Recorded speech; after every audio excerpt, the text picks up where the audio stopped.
அனைவருக்கும் வணக்கம். இன்னைக்கு வீடியோவில் ஒரு அழகான யூனிக்கான ஏலக்காய் மாலை தான் பண்ணி காமிக்க போகிறேன். கான்ட்ராஸ்ட் நிறங்களை உடைய 3 விதமான பவளங்களை எடுத்திருக்கேன் இந்த மாலை கட்டுறதுக்கு. ஏலக்காய் மாலை கட்டுறதுக்கு ஏலக்காய்களை தேர்வு செய்வது ரொம்ப ரொம்ப முக்கியம். முதல் தரமான ஒரே அளவான ஏலக்காய்களாக இந்த மாலை கட்டுறதுக்கு கலெக்ட் பண்ணியிருக்கேன். ஏலக்காய் மாலைகளை பொறுத்தவரையில் ஏலக்காய்கள் கெட்டு போகாது. அதனால் ஃப்ரெஷ்ஷாக பல வருடங்கள் இருக்கும். அதனால் எலக்ட்ரிசிட்டி ஒயரில் உள்ள காப்பர் கம்பி எடுத்திருக்கேன். அறுந்து போகாமல் இருக்கிறதுக்கு நூல் வச்சு கட்டினா நூல் கொஞ்ச நாள் ஆனோன்னா அது இத்து டேமேஜ் ஆகும். மாலை அருந்துற வாய்ப்பு இருக்குது. அதனால தான் கம்பி வச்சு கட்டி காமிச்சிருக்கேன். ஏலக்காயை பொறுத்தவரையில் அதன் ஹைலைட்டு அதனுடைய வாசனை தான். இந்த வாசனையை முகரும்போது மனசு அவ்வளவு சாந்தமாகும். அப்படி ஒரு யூனிக்கான வாசனையை உடையது இந்த ஏலக்காயின் வாசனை. இந்த ஏலக்காய் பூ பண்ணுறதுக்கு இரு பக்கமும் 4 ஏலக்காய்கள் வர்றது மாதிரி 8 ஏலக்காய்கள் கோர்த்துருக்கேன். இந்த மாலையை என்னுடைய ஓன் ஐடியாவில் பண்ணி பார்த்தேன். ஏலக்காய் பூக்கள் ரொம்ப அழகாக வந்தது. அதை வச்சு பவளங்களையும் கோர்த்து அழகாக ஒன்று பண்ணி பார்த்தேன். முடித்த பிறகு பார்க்குறதுக்கு அவ்வளோ அட்டகாசமான அழகாக இருந்தது. அவங்க ரசனைக்கேற்ப ஏலக்காய்களை கூட்டியோ குறைச்சோ, பவளங்களை கூட்டியோ குறைச்சோ விதவிதமான வேறு டிசைனில் கூட பண்ணி பார்க்கலாம். ரொம்ப அழகாக இருக்கும். ஏலக்காயை பொறுத்தவரையில் ஒரு சாதாரணமான மசாலா பொருள் இல்லைங்க. இது ஒரு சுத்தமான நல்ல வாசனை உள்ள ஒரு பொருள். இதன் வாசனை மனசை அமைதிப்படுத்தக்கூடியது. அதே நேரத்தில் பூஜையில் இந்த ஏலக்காய்களை பயன்படுத்தும் போது நல்ல ஒரு வைப்ரேஷனோட நல்ல ஆற்றல் நமக்கு கிடைக்கிறது. ஏலக்காய் மாலைகளை பொறுத்தவரையில் எல்லா தெய்வங்களுக்கும் சாட்டி வழிபாடு பண்ணலாம். பார்ட்டிகள்லையும் திருமண ரிசப்ஷன் பர்த்டே இந்த மாதிரி ஃபங்க்ஷன்லேயும் இன்றைக்கி இந்த காலகட்டத்தில் நிறைய ஏலக்காய் மாலைகளை பயன்படுத்திக்கிறாங்க. நிறைய ஏலக்காய்களை வச்சு பெரிய மாலையாக கட்டி இறைவனுக்கு சாட்டினது தான் வழிபாடு அப்படின்னு எல்லாம் நினைக்க வேண்டியது இல்லை. சிறிய மாலையாக இருந்தாலும் இந்த முறையில் கட்டி வீட்டு பூஜை அறையில் உள்ள சுவாமி ஃபோட்டோக்களுக்கு போட்டு பூஜை பண்ணலாம். இது 1 நாள் 2 நாள் இல்லைங்க, வருஷக்கணக்கில் வாடாது. அவ்வளோ ஃப்ரெஷ்ஷாக அழகாக இருக்கும். முருகனுக்கு ஏலக்காய் மாலை சாற்றி வழிபாடு பண்ணும்போது அறிவு பெருகும், மனக்குழப்பம் குறையும், தடைகள் எல்லாம் நீங்கி நல்ல சுபிட்சத்தை தருவார் முருகன். பெருமாளுக்கு ஏலக்காய் மாலை சாட்டும்போது இரட்டிப்பு பலன் நமக்கு கிடைக்கும்.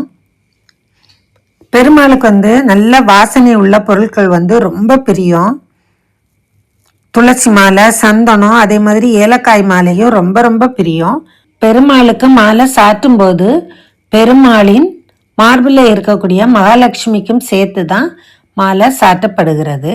அதனால மகாலட்சுமி தரக்கூடிய செல்வ வளங்கள், அஷ்ட ஐஸ்வர்யங்கள் அனைத்தும் பெருமாளின் அனுகிரகத்தோடு மகாலட்சுமியின் அருளும் சேர்ந்து கிடைக்கிறது. இதுபோல பல யூனிக்கான வீடியோக்கள் ஜெய்காட் தமிழ் சேனலில் பண்ணி காமிச்சிருக்கேன். பாருங்க, பயனுள்ளதாக இருக்கும். வீடியோ பிடிச்சிருந்தா கருத்துக்களை கமெண்ட் பண்ணுங்க. ஏதாவது டவுட் இருந்தாலும் கேளுங்க, சொல்லி தருகிறேன். நல்ல வாசனை உள்ள பொருட்களை ஏன் இறைவனுக்கு சாட்டி வழிபாடு பண்ணுறோம் அப்படின்னா அதில் ஒரு ரகசியம் இருக்குது. நல்ல வாசம் வீசும் பூக்கள், நல்ல வாசம் வீசும் நறுமண பொருட்கள், நல்ல வாசம் வீசும் தூப தீபங்களை இறைவனுக்கு சாட்டி வழிபாடு பண்ணும்போது அந்த இடமே நறுமணங்களால் நிரம்பி இருக்கும். அதை நாம் சுவாசிக்கும் போது கோபம் குறைந்து மனசு குளிர்ச்சி அடைந்து ரொம்ப சாந்தமாயிரும் மனசு. அந்த மனசோட மன இறங்கி இறைவனை மனமுருகி வேண்டும் போது அந்த இறைவனின் கருணை பெருமழையாக அந்த பக்தனை சேர்கிறது.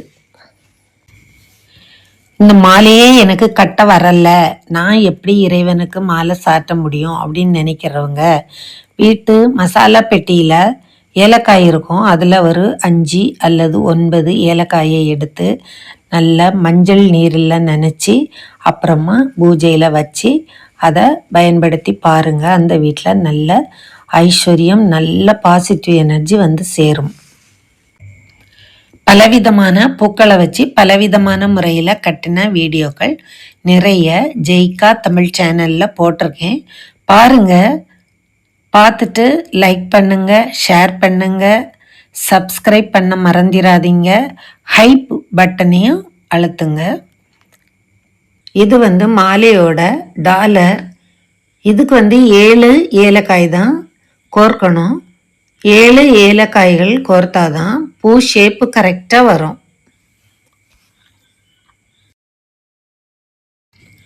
உங்ககிட்ட ஏலக்காய்க்கு மேட்சாக இருக்கிற பவளங்களாக வச்சு இந்த மாதிரி மாலையை கட்டி பாருங்கள். பார்க்குறதுக்கு நீங்களே அசந்து போவீங்க, அவ்வளவு அழகாக இருக்கும். இந்த வீடியோவை பொறுமையாக பாருங்கள், கடைசி வரை பாருங்கள், அப்போ தான் நல்லா புரியும். எந்த மாலை கட்டுறதா இருந்தாலும் நீட்டாகவும் பெர்ஃபெக்டாகவும் கட்டினாதான் கட்டுறவங்களுக்கும் திருப்தியாக இருக்கும், பார்க்குறவங்களுக்கும் மகிழ்ச்சியாக இருக்கும். வீடியோ கொஞ்சம் லெங்க்தியாக போகுது, புரிகிறதுக்காக தான் நான் கொஞ்சம் மெதுவாக சொல்லி தந்திருக்கேன். பொறுமையாக பாருங்கள். ஏலக்காயின் குணம் என்னன்னா அஷ்ட ஐஸ்வர்யங்களையும் ஈர்க்கக்கூடியது. அதனால அந்த ஏலக்காய் மாலையை இறைவனுக்கு சாட்டும் போது இறைவனின் பேரருளோடு அஷ்ட ஐஸ்வர்யங்களும் அந்த வீட்டில் நிறைஞ்சி இருக்கும். நல்ல சுபிட்சமான வாழ்க்கை வாழ இறைவன் வழிவகுப்பார். ஏலக்காய் மாலை வந்து ஒரு நாள், ஒரு வாரம், ஒரு மாதம், ஒரு வருஷம் கூட இல்லை, பல வருஷங்கள் வாடாமல் அப்படியே இருக்கும். இதை வீட்டு பூஜை அறையில் இந்த முறையில் மாலை கட்டி இறைவனுக்கு சாட்டி வழிபாடு பண்ணி பாருங்கள். வீட்டில் அவ்வளவு செல்வ செழிப்போட ஐஸ்வர்யங்கள் நிறைஞ்சு இருக்கும். இன்னும் இப்படிப்பட்ட ஆன்மீக விஷயங்களுக்காக தொடர்ந்து ஜெய்கா தமிழ் சேனலை சப்ஸ்கிரைப் பண்ணி ஃபாலோ பண்ணுங்க. நீங்களும் இது போல புதுமையான ஏலக்காய்களை வச்சு மாலை கட்டியிருக்கீங்களா அப்படிங்கிறத சொல்லுங்க. இந்த முறையில் ஏலக்காய் மாலை சாட்டி இறைவனுக்கு வழிபாடு பண்ணி இறைவனின் பேரருளை பெறுவோம். நன்றி, வணக்கம்.